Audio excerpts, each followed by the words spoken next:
వేలాడ వేయబడిన ఆ నేరస్తులలో ఒకడు ఆయనను దూషించు, నీవు నిన్ను నీవు రక్షించుకును, మమ్మను కూడా రక్షించమని చెప్పాడు. అయితే రెండవ వాడు వారిని గద్దించి, నీవు అదే శిక్ష విధిలో ఉన్నావు కనుక దేవునికి భయపడవా? మనకైతే ఇది న్యాయమే, మనము చేసిన వాటికి తగిన ఫలము పొందుతున్నాము. కానీ ఈయన ఏ తప్పిదమును చేయలేదని చెప్పి ఆయనను చూచి, నీవు నీ రాజ్యంలోనికి వచ్చినప్పుడు నన్ను జ్ఞాపకం చేసుకోమని. అందుకు ఆయన వారితో, నేడు నీవు నాతో కూడా పరదైసులో ఉండువని నిశ్చయముగా నీతో చెబుతున్నానని. రెండవ మాట, నేడు నీవు నాతో కూడా పరదైసులో ఉండువని నిశ్చయముగా నీతో చెబుతున్నానని. యేసు ప్రభువు ఉదయం నుంచి సాయంత్రం వరకు ఎంతో వేదనతో సిలువ మోసుకుంటూ ముళ్ళ కిరీటం పెట్టినప్పుడు తన రక్తంలో, శరీరంలో ఏమి రక్తం లేకపోయినా కూడా సిలువలో ఉన్నప్పుడు 7 మాటల్ని ఎలా చెప్పాడో కూడా తెలియదు.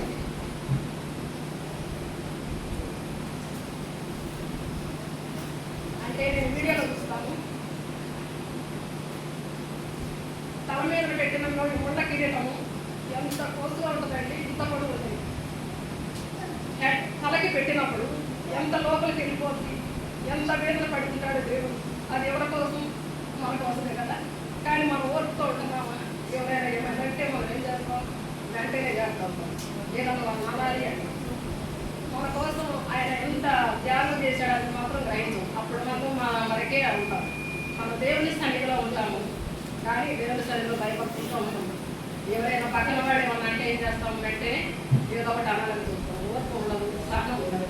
దేవుడు ఇవన్నీ చూపించడానికే కదా తన మనుషుడుగా జన్మించి అవన్నీ భరించి మన కొరకు, మన పాపాల కొరకు తను సిలువలో వేలాడినా కూడా, తను రక్తం ప్రతి బొచ్చు పోయినా కూడా, తను ఒంటె చీల్చినా కూడా, అసలు తనలో ఓపిక లేకపోయినా 1 నుంచి 7 మాటల వరకు తన ఓపికతో ఎలా చెప్పాడో మనం అసలు తలుచుకోవడానికి కూడా ఎంత బలం కావాలి, ఒక మాట మాట్లాడడానికి ఎంత తనకి శక్తి కావాలైనా కానీ మనకి ఇంకా తెలియచేయాలని చివరి శ్వాసలను కూడా ఎంత ఓర్పుతో తను తెలియచేశాడో మనం ఈ వాక్యంలో నిజంగా మొత్తం 23వ అధ్యాయం చదువుతుంటే మనకు తెలిసింది.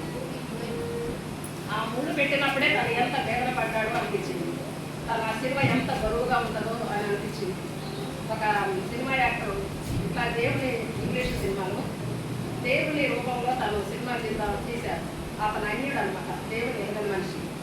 కానీ దేవుని కొరడాలతో పట్టేటప్పుడు ఆ ముళ్ళు కొంచెంగా ఇంత పొడుగుగా ఉంటుంది. అది ఇట్లా స్కిన్ మీద కొడుతుంటే ఆ రక్తంలో శరీరంతో పాటు మాంసం కూడా వచ్చింది అన్నమాట. అది రాకుండా ఉండటానికి, అది మనకు రియాలిటీగా తెలియటానికి అని ఏం చేశారంటే డైరెక్టర్ గారు తనకి ఒక కవచాన్ని తోడుతాడనమాట. ఒక దెబ్బ కొట్టినప్పుడు ఆ కవచం కాపాడి, రెండవ దెబ్బ కొట్టినప్పుడు అంటే తను రియల్గా యాక్షన్ చేయాలి కాబట్టి రెండో దెబ్బ కొట్టినప్పుడు ఆ కవచం ఊడి కొంచెం లోపలికి వెళ్ళి ఇంత మాత్రమే లోతు కొంచెం దిగబడి దానికి ఆయన అక్కడే స్లోగా పడిపోతాడు. తర్వాత హాస్పిటల్ తీసుకెళ్తే ఆయన 6 నెలలు కోలుకుంటాడు. అప్పుడు అతను ఏమన్నాడంటే, దేవుడు మా కోసం ఎంత వేదన పడి ఇంత ఈ విధంగా పడ్డాడంటే నేను చిన్న దానికే తట్టుకోలేకపోయాను అంటే డైరెక్టర్ గారు అంటాడు, నేను మొత్తం తీయలేదు తను పడ్డ వేదన, నేను తీసింది మాత్రం బావంతు వరకే, 1 వంతు అంతే ఉందంటే. అప్పుడు ఆయన బెడ్ మీద తను అంతే నిజమైన రక్షకుడు దేవుడు అని నమ్మి రిస్క్ తెచ్చి బాప్తిజం తీసుకొని నేను మాత్రం ఈ సినిమా చివరి దాకా చేయాలని చేశాను. అంటే దేవుడు ఎంత వేదన పడ్డాడో ఒక చిన్న గాయానికి 6 నెలలు మరి ఒక మనిషి ఇచ్చేశాడంటే ఆయన మనిషి రూపంలోనే ఉండి కూడా తను మన కోసం మన మంచిగా దేవుని రూపంలో ఎదగాలని, మన మంచి ప్రవర్తన కలిగి జీవించాలని దేవుడు మనకి సిలువలో తన ప్రాణాన్ని అర్పించాడు. వాస్తవంగా చెప్పాలంటే శిలువ మీద రోమనీయులు శిలువ వేసేది ఎవరిని? నేరస్తుల్ని, బందిపోటుల్ని, వాళ్ళని మాత్రమే పెడతారు. కానీ దేవుడు ఏ నేరం కూడా చేయలేదు. కానీ దేవుడు ఏం చేశాడు? ఎడమ పక్క ఒక దొంగని, కుడి పక్క ఒక దొంగని పెట్టి ఏ నేరం చేయడం వాడిని మధ్యలో పెట్టారు. కానీ దేవుడు దానికి కూడా ఏమీ ఒక్క మాట కూడా అనుకుంటా సైలెన్స్నే ఉన్నాడు. కానీ ఎడమపై పైన ఏమన్నాడు చూశారుగా వాక్యంలో, నువ్వు నిన్ను అదే రక్షించుకొని మమ్మల్ని రక్షించమన్నాడు.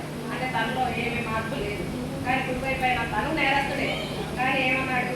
నన్ను మీరు యేసు అని గుర్తించాడు. చూసారా? ఆయన దొంగ అయినా కానీ మనం కూడా దేవుడు అని తెలుసు.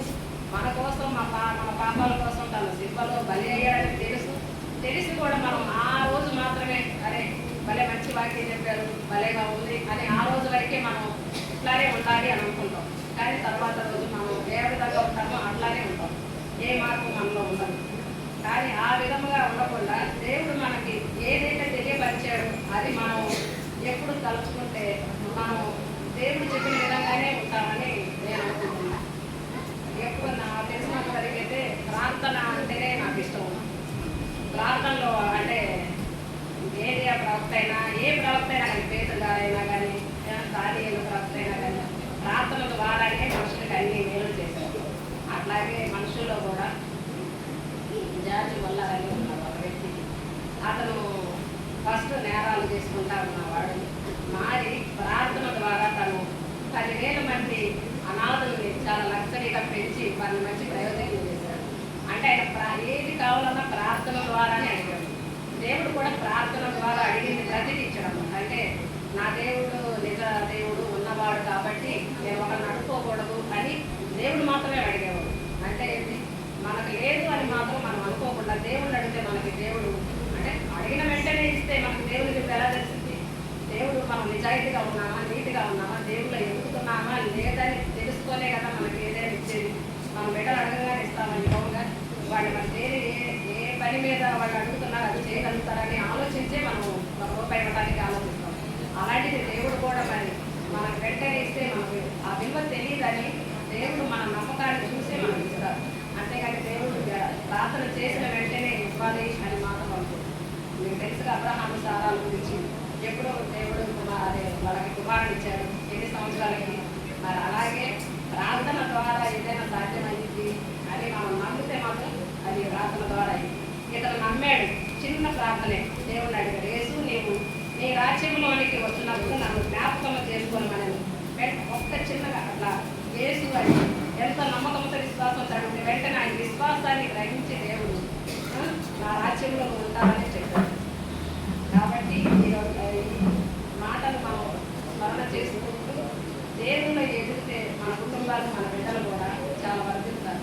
ఎందుకు చెప్పాలంటే తల్లే ప్రధాన బాధ.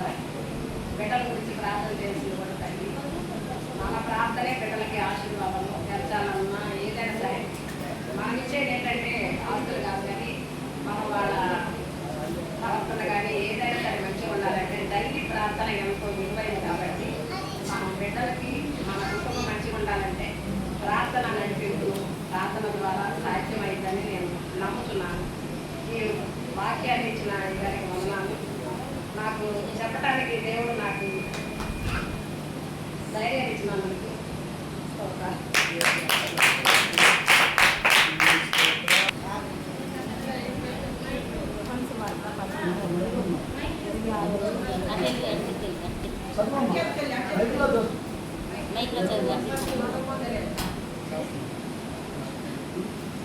యేసు తన తల్లియు తాను ప్రేమించిన శిష్యుడు దగ్గర నిలుచున్నట్టు చూచి అమ్మ ఇదిగో కుమారుడని తన తల్లితో చెప్పాను.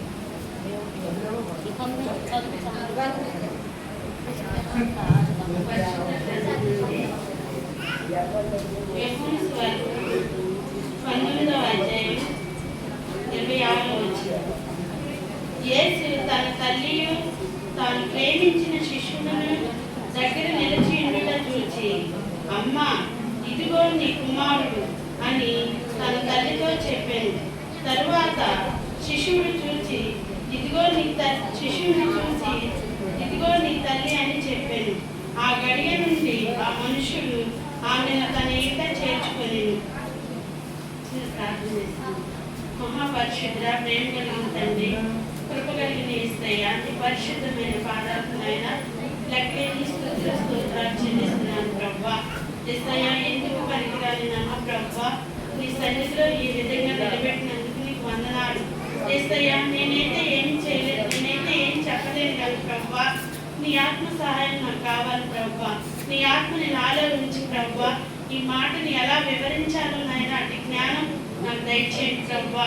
అయ్యా, వించిన వారికి అర్థమయ్యేలాగా ప్రభువా అయ్యా నాయన మాట్లాడినట్టుగా సహాయం చేయండి, కృప చూపించండి. నా చిన్ని ప్రార్థన ఆలకించమని యేసు అతి పరిశుద్ధమైన నామమున అడిగి వేడుకొచ్చున్నాము తండ్రి, ఆమేన్.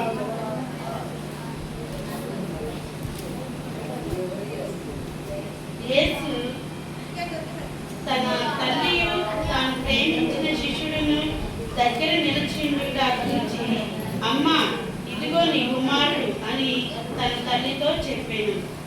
అయితే దేవుడు ఈ లోకంలో శరీరధారిగా ఉన్నప్పుడు ఒక బంధాన్ని ఏర్పరిచారు.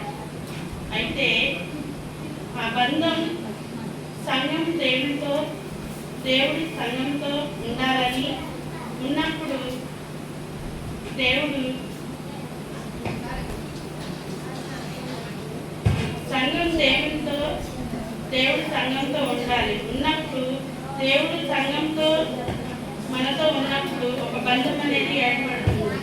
అలాగే నిర్గమకాండము 20వ అధ్యాయం 12వ వచనంలో దేవుడు కొన్ని ఆజ్ఞలు ఏర్పరిచినప్పుడు ఆజ్ఞలలో నీ తల్లిదండ్రిని సన్మానించమని దేవుడు చెప్పాడు.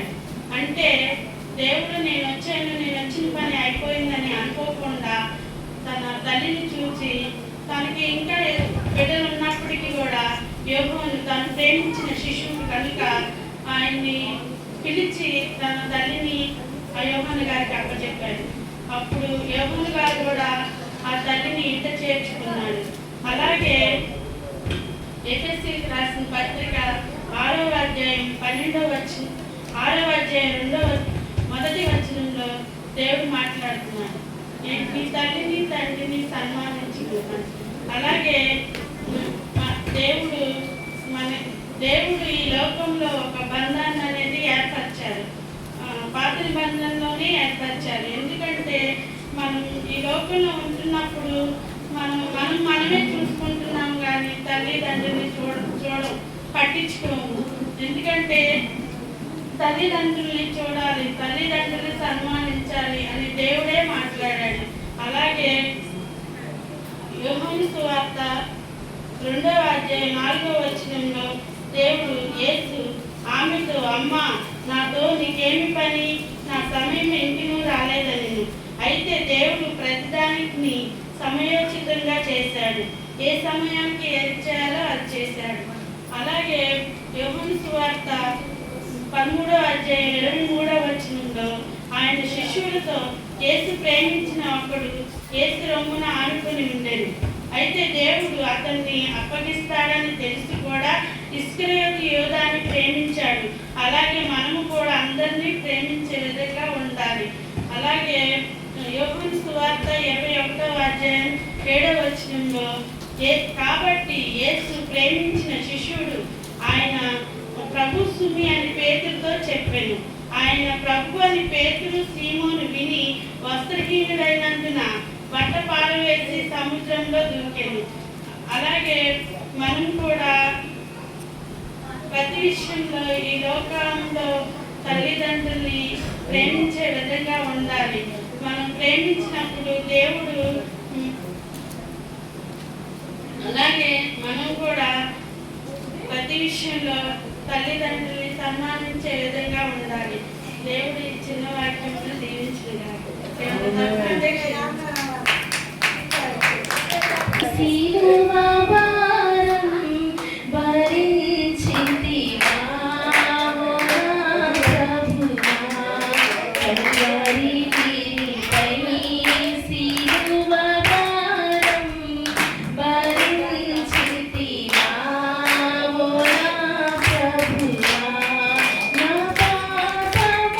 Thank you.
అధ్యాయం 46వ వచనం మనం చూస్తాం.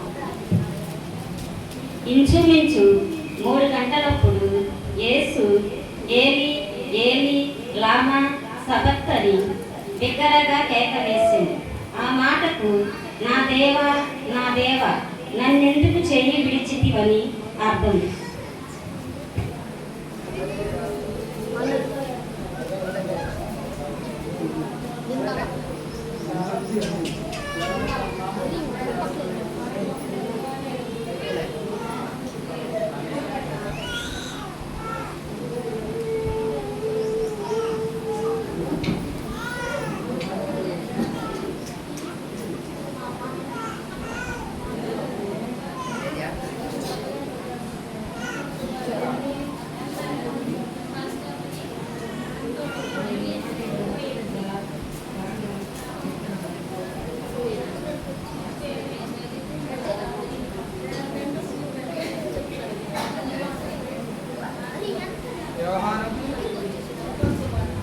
యోహాను సువార్త 19వ అధ్యాయం 28వ వచనం. అటు తర్వాత సమస్తమును అప్పటికి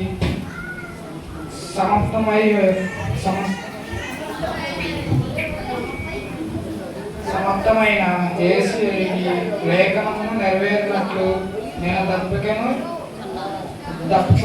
దప్పుకొనిచున్నాను.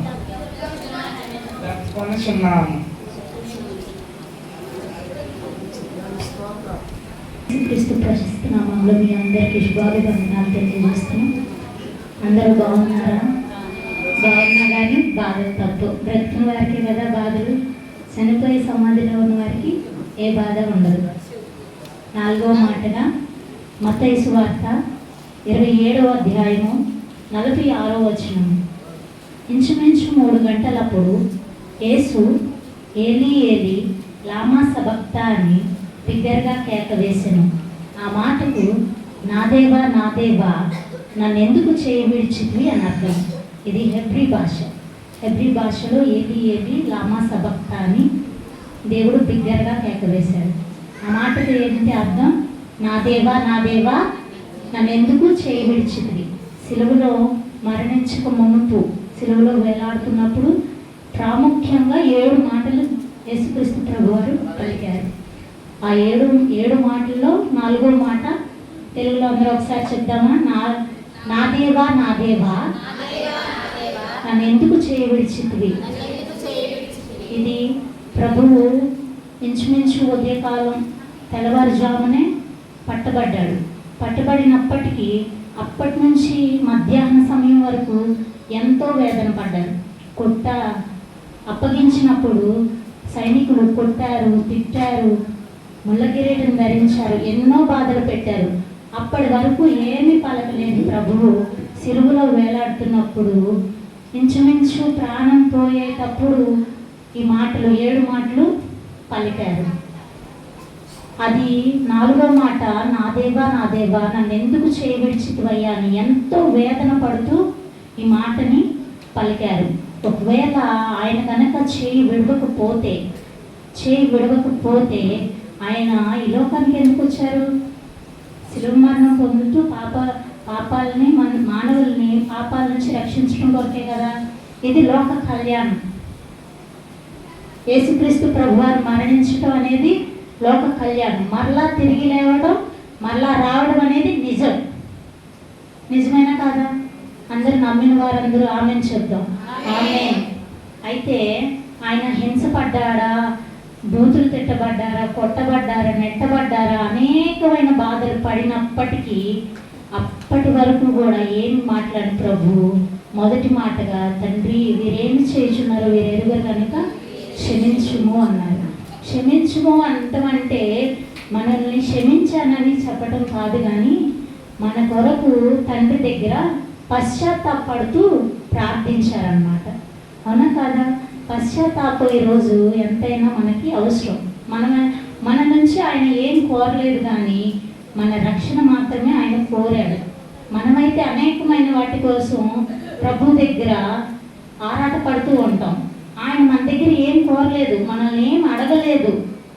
అడిగారా లేదా? నాకు అది కావాలి ఇది కావాలని మీ నుంచి అడిగారా? అడగలేదు. ఏమడిగారు? రక్షణార్థమే అడిగారు. రక్షణ ఎంతైనా మనకి అవసరం.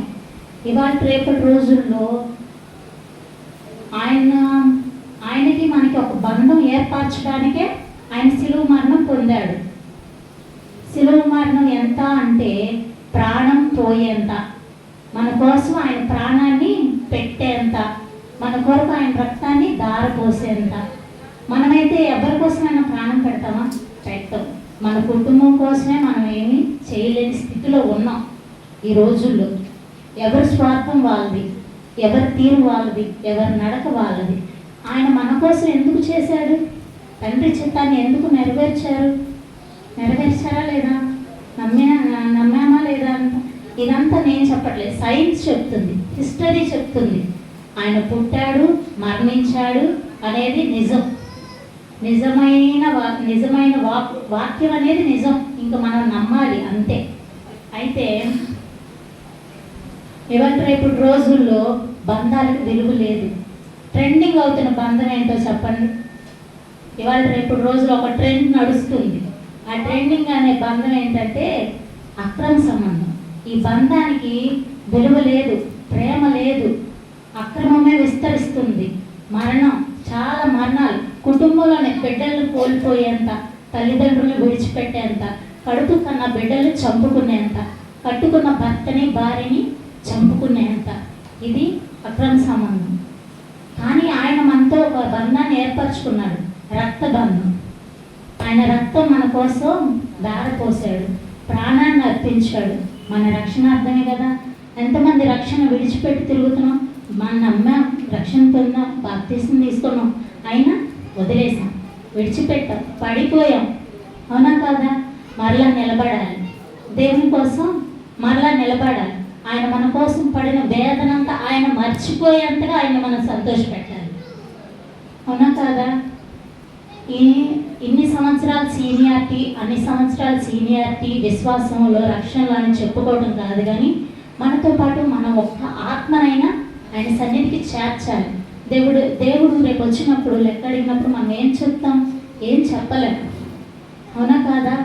అంతేందుకు నా దగ్గర నేనే చూసుకుంటే 8 సంవత్సరాల సీనియారిటీ నా రక్షణలో, ఎంతవరకు నేను నా భర్తనే రక్షించుకోలేకపోయాను.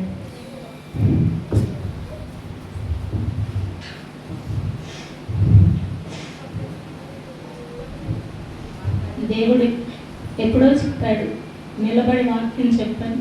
కానీ నాదొక నిబంధన, నా భర్త రక్షణ పొందితేనే నేను వాక్యానికి నిలబడతా. ఎందుకంటే నీ భర్తే మారలేదు, నువ్వేం చెప్తావు వాక్యం అని ఒక పక్కన ఆత్మ, నీ మాటలు ఎవరంటారు అని ఒక ఆవేదన.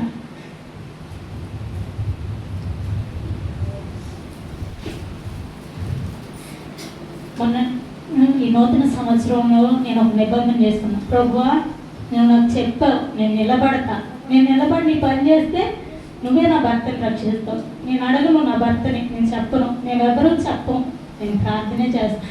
కానీ నువ్వు నాకు చెప్పావు, నేను నీ పని చేస్తానని అనుకున్నాను. పునరుద్ధాన దినం నుంచి చెప్పాలి అనుకున్నాను. కానీ 7 మాటల్లో దేవుడు చెప్పే అవకాశాన్ని నాకు ఇచ్చాడు. దేవుని స్తోత్రం, హల్లెలూయా. మీరు నా మాటను అన్నింటినీ గౌరవిస్తారని నేను ఇప్పుడు చెప్పే మాట నా మాటగా అనుకోవద్దు, ప్రభు మీతో మాట్లాడుతున్నారని అనుకోండి. దేవునికి స్తోత్రం. అయితే ఏలీ ఏలీ లామా సబక్తాని అంత ఆవేదన పడుతూ ప్రభు చెప్పవలసిన అవసరం ఏముంది? ఆయన ఎంతో బాధపడుతూ, ప్రభువా ఇంకా నేను భరించలేకపోతున్నాను ఇంకా అంటున్నారు. శిలువ మీద ఉంచినా కానీ ఏలియాని పిలుస్తున్నాడేమో, ఏలియా వచ్చి ఎన్ని రక్షిస్తాడేమో అని ఆయన్ని అపహాసం చేస్తున్నారు. అపహాసం చేస్తున్నప్పటికీ కూడా ప్రభువు ఎంతగానో ఒక నోరు తెరవలేదు. నోరు తెరిచాడండి, తెరవలేదు. నా చేతులు చేసిన పాపానికై, నా పాదాలు నడచిన వంకర త్రోవలకై, నా చేతులు చేసిన పాపానికై, నా పాదాలు నడచిన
ఆనందం కలిగించడానికి ప్రభువు ఈ లోకానికి వచ్చి మన కోసం మరణించి ఆయన ప్రాణాన్ని అర్పించి ఎంతో వేదన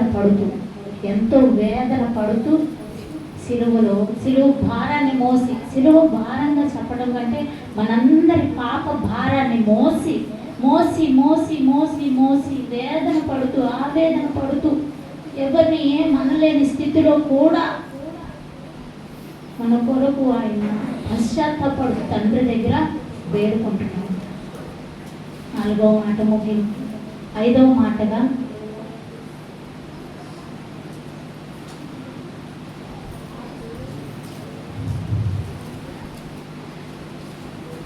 తరువాత సమస్తమును అప్పటికి సమాప్తమైనదని యేసు ఎరిగి లేఖనము నెరవేరినట్లు నేను తప్పికొనుచున్నాను. మనకి ఎండల్లో 2 అడుగులు నడవగానే కాళ్ళు మంటలు వస్తాయి, కొంచెం దూరం నడవగానే దాహం అయితే ఆవేశం వచ్చింది, నడవలేని స్థితిలో ఉంటాం. అలాంటి పరిస్థితిలో ఆయన కూడా అలాంటి పరిస్థితుల్లోనే ఉన్నాడు. ఉన్నప్పటికీ ఆయనకి ఎవరైనా దాహం ఇచ్చారా అంటే ఇవ్వలేదు, తినటానికి ఏమన్నా ఇచ్చారా అంటే ఇవ్వలేదు. అలాంటి స్థితిలో శరీరం కదండి బలహీనం అయిపోయింది, బరువు మోస్తున్నారు, దెబ్బలు కొడుతున్నారు, ఒక పక్క బరువు ఒక పక్క దెబ్బలు. అలాంటి స్థితిలో ఉన్నప్పటికీ ఎవ్వరూ ఆయన బాగోగులు చూసుకోలేదు, కానీ ఆయన్ని అపహసించారు. ఆయనకి రోషం పుట్టే మాటలు అన్నా కానీ ప్రభువు నోరైనా తెరవలేదు, ఒక మాట అయినా అనలేదు. అయితే ఇక్కడ మనం చూసుకున్నట్లయితే నేను తప్పికొనుచున్నాను అన్నప్పుడు 2 అర్థాలుగా తీసుకోవాలి. 1 శరీరానుసారమైన దప్పిక, 2 ఆత్మానుసారమైన దప్పిక. శరీరం బలహీనమైనప్పుడు దాహం వేసింది, దాహం అడిగినప్పుడు వాళ్ళు చేదు చెరకును అందించారు, అంతేగాని ద్రాక్షారసమనేమి అందివ్వలేదు. అయితే ఇంకా ప్రభువు నేను తప్పికొనుచున్నాను అన్నప్పుడు అనేక ఆత్మల కోసం ఇంకా ఆరాటపడుతూ దేవుని దగ్గర ఒప్పుకుంటున్నారు అన్నమాట, అడుగుతున్నారు. నేను ఇంకా తప్పికొనుచున్నాను ప్రభువా, ఆయన దగ్గర ఇంకా అడుగుతున్నారు, ఇంకా నేనేం చేయాలి ప్రభువా, ఆత్మల రక్షణార్థమే ప్రభువా, ఇంకా ఏం చేయాలని అడుగుతున్నారు.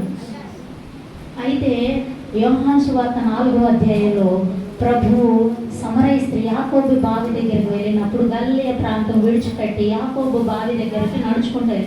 అక్కడికే ఎందుకు వెళ్ళాలి, అక్కడే ఎందుకు ఉండాలి? అయితే అక్కడ మంచినీళ్ళు ఎవరు ఇచ్చేవారు లేరా? దారిలో ఎక్కడైనా ఆగొచ్చు కదా, అక్కడికి మాత్రమే ఎందుకు వెళ్ళాలి? దేవునికి తెలుసు, సమస్తము తెలుసు. అక్కడికి ఆ సమయంలో సమరయ స్త్రీ వచ్చిద్దని ప్రభువుకి తెలుసు. అందుకని ఆమెను రక్షించడానికి ప్రభు వెళ్ళాడు. ఆమె దగ్గరకు వెళ్ళి నాకు దప్పుకవుతుందమ్మా, కొన్ని నీళ్ళు ఇస్తావంట. అయ్యా మీరేమో యూదులు, మేము సమరయులు, మీకు మేమేవో 4వ అధ్యాయం తెలిస్తే చదివితే, యోహాను సువార్త 4వ అధ్యాయం చదివితే స్టోరీ అంతా తెలిసింది. మీకు ఇవ్వమన్నప్పుడు అమ్మ నేను నీకు జీవజలాలు ఓటిస్తాను, ఆ నీటిని తాగిన వాడు ఎప్పటికీ దప్పికొనడు అన్నప్పుడు, అయ్యా నాకు అది ఇవ్వయ్యా, నేను రోజు వచ్చి ఈ నీటిని చాదలేకపోతున్నాను అని అడిగింది. అంటే ఆ మాటకి ప్రభు ఆమె చేసినంత వెల్లడిపరుస్తారు, అవునా కాదా? అందరూ ఉన్నప్పుడు చెప్పవచ్చుగా, చెప్పలేదు. ప్రభు శిష్యుల్ని భోజనం తినని అటు పంపించారు ఊరి లోపలికి. ప్రభువు ఆమె ఇద్దరే ఉన్నారు. ఆమె తప్పులు ఆమెకు తెలిసేటట్టు ప్రభు రహస్యంగా చెప్తే ఆమె ఆ సంతోషాన్ని పట్టలేక ఊరంతా వెళ్ళి బహిరంగంగా ప్రభు కోసం ప్రచారం చేసింది. ప్రభు దాహం తీరిందా లేదా? ఒక ఆత్మ రక్షించింది. ఆమె వెళ్ళి ఒక ప్రభు మాట ఒక ఆత్మ రక్షణ అయితే ఆమె వెళ్ళి ఊరంతటిని పిలుచుకొచ్చింది. అదే ఇక్కడ చెప్తున్నాడు, నేను తప్పికొనుచున్నాను అన్నాడు. అంటే ఇంకా సరిపోలేదు ప్రభుకి ఆత్మల రక్షణ. ఆయన ప్రాణం పెట్టినా, ఆయన ప్రాణం పోసినా, ఆయన రక్తం అంతా కార్చేసినా కానీ ఇంకా సరిపోలేదు. కాబట్టి ప్రభుని మరలా అడుగుతున్నాడు, తండ్రి అయిన దేవుడిని, నేను తప్పికొనుచున్నాను తండ్రి, నాకు ఇంకా ఆత్మల రక్షణ అర్థమై నాకు ఇంకా కొంచెం శక్తి ఉంటే బాగుంది అనుకున్నారేమో. ఇంకా నాకు ఏమన్నా చేయలేని పరిస్థితి ఉంటే బాగుండు, చేయాలనే పరిస్థితి ఉంటే బాగుండు, ఇంకేం చేయగలరు? సిలువ మీద వేలాడుతున్నారు కదా. రక్షణ పొంది ప్రభువు 33 సంవత్సరాలు 3.5 సంవత్సరాలు రక్షణ పొంది 30వ సంవత్సరంలో దేవుడు అత్యవసరం అప్పటి నుంచి సేవ పరిచర్య ప్రారంభించాడు. 3.5 సంవత్సరాలు ఎన్ని కార్యాలు చేశారు? ఎంతమందిని రక్షించారు? ఎంతమందిని స్వస్థపరిచారు? చదువుకున్నాం కదా, తెలుసు కదా. మీ అంత అనుభవం నాకు లేదు, మీ అంత వాక్యం నాకు తెలియదు. అయినా సరే ప్రభువు చెప్పే అనుభవాన్ని ఇచ్చాడు. దేవుని స్తోత్రం. ఆమేన్. హల్లెలూయా. మీకు అందరికీ తెలుసు, నాకంటే ఎక్కువగా మీకే తెలుసు. మీరు వయసులో పెద్ద, అనుభవంలో పెద్ద, విశ్వాసంలో పెద్ద. అయినా సరే దేవుడు 3.5 సంవత్సరాలు ఎంతో పరిచర్య చేశారు. ఎంతగానో అందరినీ రక్షించాడు.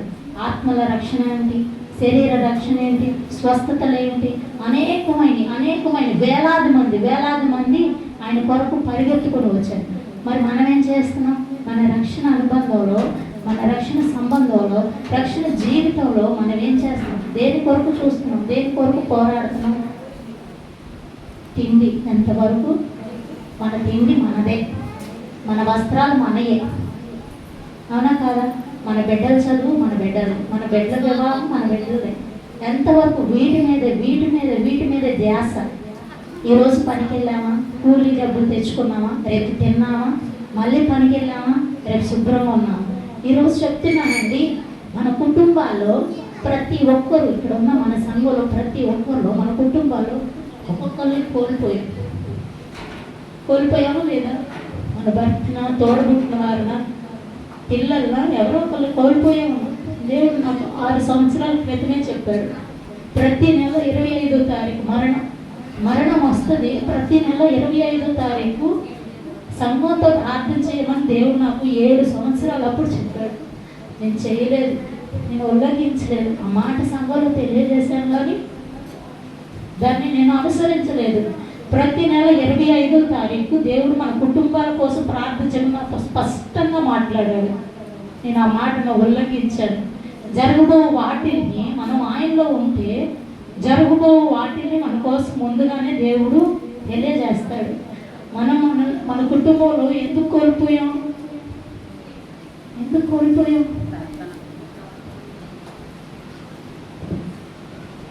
దేవుని మాటని నిర్లక్ష్యం పెట్టి, ఆయన మాటల్ని లెక్క చేయక ఇకనైనా మేల్కొందాం. ఇప్పటికైనా సరే మించిపోయింది ఏమీ లేదు. ఆయన రాకూడా వచ్చినప్పుడు నిద్రించిన వారే ధన్యులు. మనం ఒకవేళ ఇప్పుడు రాకూడా వస్తే మనం ఆయనకి లెక్క చెప్పాలి. అదే సమాధిలో ఉన్నవారైతే లేపబడతారు. ఆమేన్. హల్లెలూయా. ఇప్పటికీ మించిపోయింది ఏం లేదు. మన రక్షణ వ్యర్థపరచుకోవద్దు. ఆయన కోసం నిలబడదాం, ఆయన మాట విందాం. ఈ అంత్యకాల దినాల్లో చూస్తూనే ఉన్నాం. ఇంకా ఆయన రాకడ ఎంతో సమీపంగా లేదు, త్వరలోనే ఉంది. అన్ని దేశాల్లో కూడా యుద్ధాలు జరుగుతున్నాయి. ఇంకా మన వరకు దేవుడు రానివ్వట్లేదు. మనల్ని ఎంతగానో ప్రేమిస్తున్నాడు కాబట్టి, మనల్ని ఎంతగానో ప్రాణం పెట్టునంతగా, ఆయన ప్రేమ ఎంత గొప్పదండి. ప్రాణం పెట్టే అంత ఆయన ప్రేమ ఎంత గొప్పది. మన కోసం తన ప్రాణాన్ని పెట్టే అంత. ఇంకా దేవుడు తప్పి ఉంచునే ఉన్నాడు మన కోసం. అంతటను అందరిని మారు మనసు పొందవలనని ఆయన రాకడ ఇంకా ఆలస్యంగా ఉంది. అంతటా అందరూ మారు మనసు పొందారా అంటే పొందలేదు. మన కుటుంబాల్లోనే పొందలేదు. మన రక్షణ పొంది ఏం లాభం? ఎవరికి లాభం? నీ కుటుంబానికే నీ వల్ల లాభం లేదు. నువ్వు ఇవాళ సంపాదించిన రూపాయి రేపటి వరకు ఉండిద్దా అంటే ఉండదు. నువ్వు చనిపోతే నీకు గుర్తింపు ఉండిద్దా అంటే ఉండదు. కొంతకాలానికి మర్చిపోతారు. ఆయన మరణం మర్చిపోయేది కాదండి. తరతరాలు, యుగాలు మనం బ్రతికేంత కాలం గుర్తుంచుకునేది. మనతో ఉండే ప్రేమ శాశ్వతమైనది. అది ఎవరి ప్రేమ? కొంతకాలానికి కొన్ని సమయాల్లో తల్లిదండ్రులు విడిచిపెట్టేస్తారు, భర్త విడిచిపెట్టేస్తారు, బిడ్డలు విడిచిపెట్టేస్తారు. కానీ ఆయన ప్రేమ ఎన్నటెన్నటికీ విడువనిది, ఎడబాయినది. ఆ ప్రేమ కోసం మనం తప్పించాలి కానీ ఈ లోక ప్రేమ వ్యర్థమైనది. ఈ లోక ప్రేమ కోసం పోరాడుతున్నావా అంటే పోరాడొద్దు. ఈ లోక ప్రేమ కోసం ఎదురు చూస్తున్నావంటే ఎదురు చూడొద్దు. అది దక్కదు. దక్కినా అది కొంతకాలమే ఉంది. ఆయన ప్రేమ మన కోసం ప్రాణం పెట్టేంత. ఆమేన్. హల్లెలూయా. మళ్ళా ఒకసారి చెప్తా, ఆయన ప్రేమ మన కోసం ప్రాణం పెట్టేంత. ఎవరు మన కోసం ప్రాణం పెట్టరు. ఇవాళ కట్టుకున్న భర్త దగ్గరికి వెళ్ళి, అయ్యా నువ్వు నా కోసం ఒకసారి చచ్చిపో అంటే చచ్చిపోతారా? చచ్చిపోరు. అదే ఆయన అయితే చనిపోయాడు మన కోసం. మనం అడిగామా, ప్రభువా నువ్వు నా కోసం ప్రాణం పెట్టాయా అని అడిగామా? అడగలేదు. ఆయన చనిపోవాలి, చనిపోవడమే తండ్రి చిత్తం. ఎందుకంటే ఆయన మరణం మనకి, దేవునికి మనకి నేరుగా ఒక మార్గం అన్నమాట. ఇంకా మనం ఎటు ఒడిదుడుకులు ఉండే పని లేదు, ఎటు అవకతవకలు ఉండే పని లేదు. సరిగ్గా నేరుగా ఆయన చెంతకు చేరడానికి ప్రభువు తన కుమారుని లోకానికి పంపించి సరి అయిన మార్గాన్ని మన కొరకు ఏర్పాటు చేసి దాంట్లో ఉన్న అవకతవకలన్నీ మన నుండి ఎడబాటు చేశాడు. ఇక మనమే తెలుసుకోవాలి, మనమే అర్థం చేసుకోవాలి. మనమే అర్థం చేసుకోకుండా నాకేం బాధ, నేను ఇవాళ ఆరోగ్యంగా ఉంటావు, నైట్ నిద్రపోతావు, మళ్ళీ తెల్లారి లెగుస్తావో లేకపో తెలీదు. ఎంతోమంది అలాగా చనిపోయిన వారు ఉన్నారు, ఉండలేదా? మనం చూడలేదా? ఇప్పుడు బాగాలేదు, గ్యాస్ పట్టేసింది అంటారు, తెల్లారితే శవమైపోయాడు అంటారు. అవునా కాదా? అలాంటి జీవితం దేవుడు మనకి ఇంకా రానివ్వలేదు. అలాంటి పరిస్థితి ఇంకా రానిలేదు. దేవుడు మన కోసం ఎదురు చూస్తున్నాడు. ఎప్పుడు నా తట్టు తిరిగిద్దా, ఎప్పుడు నా కొరకు వచ్చిద్దా, ఎప్పుడు నన్ను విశ్వసించి నమ్మిద్దా అని ప్రభు మన కోసం ఎదురు చూస్తున్నాడు. ఆత్మల రక్షణార్థమైన దాహం ఆయన కోసం మనం తీర్చాలి. ఆయన ఎంతగానో దాహపడుతున్నాడు, దప్పిగొనుచున్నాడు, మనల్ని అడుగుతున్నాడు, మీరు నా కోసం కొన్ని ఆత్మల సిద్ధపడి. మనం అందరూ రక్షణ పొందిన జీవితంలో, మన అందరి విశ్వాస జీవితంలో ఆయన కోసం మనం కొన్ని ఆత్మల్ని ఏర్పాటు చేయాలి. కొన్ని ఆత్మలేంటి, ఎక్కడో వెళ్ళి ఎన్ని ఆత్మలను తెస్తాం? మన కుటుంబంలోనే ఉన్నారు కదా, మన భర్తే ఉన్నాడు, భార్య ఉంది, బిడ్డలే ఉన్నారు, తల్లిదండ్రులే ఉన్నారు. వారిని తీసుకొస్తే సరిపోదా? ఇదిగో అయ్యా నా కుటుంబం, నేను నా ఇంటి వారు యెహోవాను సేవించిన వాగ్దానం నీ కుటుంబంలో నెరవేర్చే దేవుడు ఎంతగానో మన పట్ల సంతోషిస్తాడు. దేవుడి మాటలు మన వినికిడిలో దీవించి ఆశీర్వదించుగాక. ఆమె అంత్యకాల అభిషేకం సర్వజనుల కోసం కోటకాల దినములిది, తండ్రి నీ ఆత్మతో నింపునా. అంత్యకాల అభిషేకం సర్వజనుల కోసం కోటకాల దినములిది, తండ్రి నీ ఆత్మతో నింపునా. అంటే అక్కర్లే రాదేవా, అన్య భాషలతో అభిషేకించు, చేసనది వలనే ప్రవహించుమా, నీ మేలులను దయచేయుమా. అంత్యకాల అభిషేకం సర్వజనుల కోసం కోటకాల దినములివి, తండ్రి నీ ఆత్మతో నింపుమా. అంటే అక్కర్లే రాదేవా, అన్య భాషలతో అభిషేకించు, వ్యసనాలనే పడదోచుమా, జీవనది వలనే ప్రవహించుమా.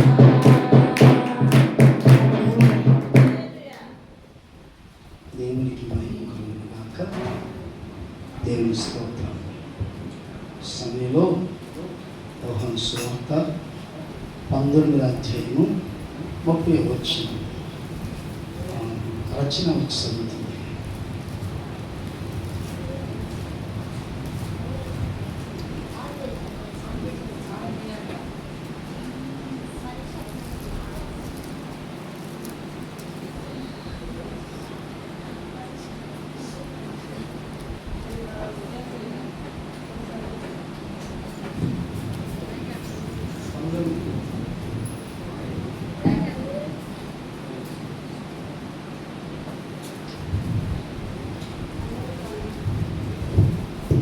అందరికి వందనాలు. యేసు ఆ చివర పుచ్చుకొని సమస్తమైనదని చెప్పి తల వంచి ఆత్మను అప్పగించాను. ఆ దినమున స్థిరపరచుచున్నాము. మరుపటికి విశ్రాంతి దినమును యెహోవా దినము గనుక ఆ దేహములు. దేవుని స్తోత్రం.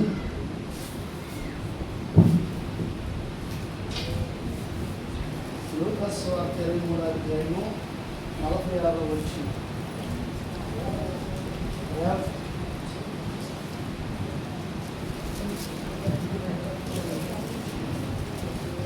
లూకాసు సువార్త 23వ అధ్యాయం 46వ వచనం. రేవతి చెప్తారు.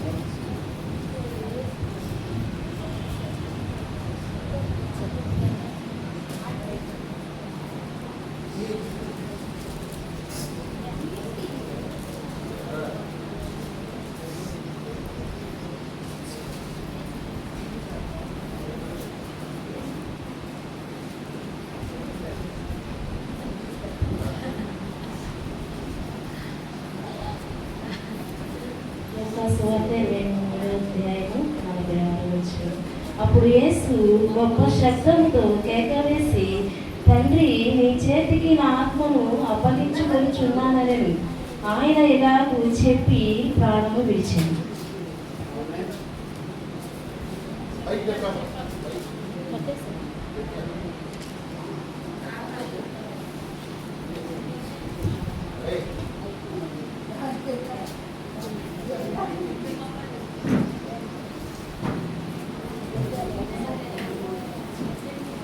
హల్లెలూయా.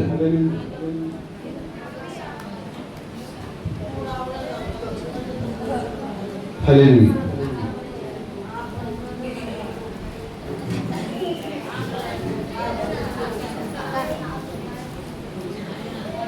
ఒక్కసారి